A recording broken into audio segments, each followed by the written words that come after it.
एक राजा ने अपने सैनिकों को सड़क के बीच में एक बड़ी चट्टान रखने के लिए कहा।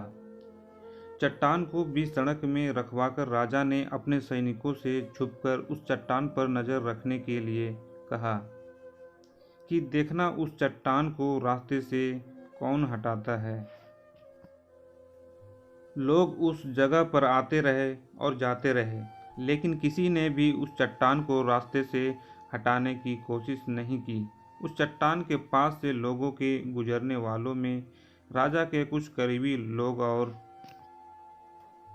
शहर के बड़े व्यापारी भी शामिल थे, और उनमें से कुछ लोग तो राजा को ही कोसने लगते कि क्या राजा इस चट्टान को भी रास्ते से नहीं हटवा सकता है। लेकिन किसी ने भी उस चट्टान को रास्ते से हटाने का प्रयास नहीं किया। ऐसा काफ़ी दिनों तक चलता रहा।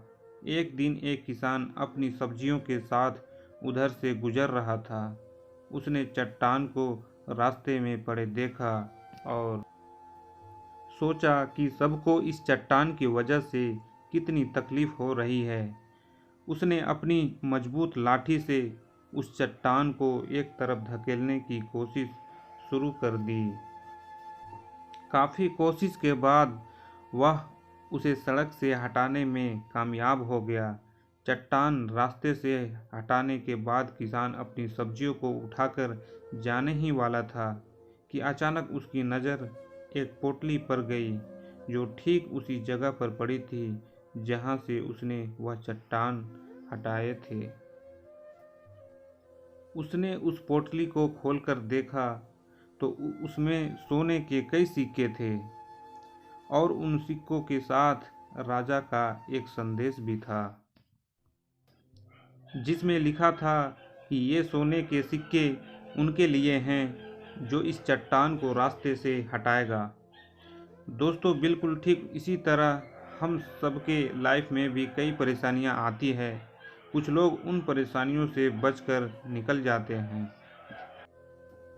और कुछ रास्ता बदल देते हैं, और चंद लोग ठान लेते हैं उन परेशानियों का हल निकाल लेने की, और ऐसे ही लोग मुश्किलों में संभावनाएं और संभावनाओं में छिपे अवसर खोज लेते हैं। मजबूत इरादे और नेक दिल के साथ किए गए कोशिशों के परिणाम हमेशा ही अच्छे आते हैं। इसलिए जीवन के परेशानियों से घबराओ मत, बल्कि उन परेशानियों को हल करने की कोशिश करते हुए जीवन सफ़र में आगे बढ़ते रहो। दोस्तों, मेरी द्वारा बताई गई जानकारी अच्छी लगी हो तो मेरे चैनल को लाइक, कमेंट्स और सब्सक्राइब ज़रूर करें, और कमेंट्स में बताएं कि आखिर में राजा का उद्देश्य क्या था और इस कहानी से आपने क्या सीखा। धन्यवाद।